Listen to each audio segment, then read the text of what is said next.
Kasenian, balik lagi kita di Gerbek.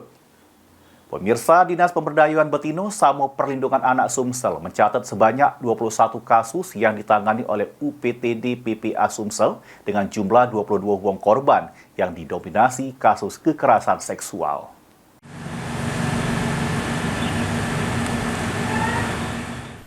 Sampai bulan April tahun 2025, kekerasan terhadap betina sama anak di Provinsi Sumsel masih terjadi. Hal itu disampaikan Kepala Dinas Pemberdayaan Betina sama Perlindungan Anak Sumsel, Fitriana. Sampai April, ada 21 kasus dengan jumlah korban sebanyak 22 wong.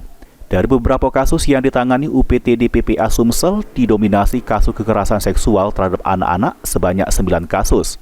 Sama kekerasan seksual berbasis online. Dinas PPPA Sumsel terus dorong untuk pencegahan dengan terus ngejar ke sosialisasi ke sekolah, OPD, perguruan tinggi sama masyarakat. Di Sumsel umumnya korban takut untuk ngelapor. Kalau masyarakat jenguk atau ngetahui adanya tindak kekerasan terhadap betina sama anak, diharapkan untuk ngelapor ke layanan pengaduan Dinas PPPA Sumsel. Kasus ini yang dominan itu adalah kasus kekerasan seksual terhadap anak-anak.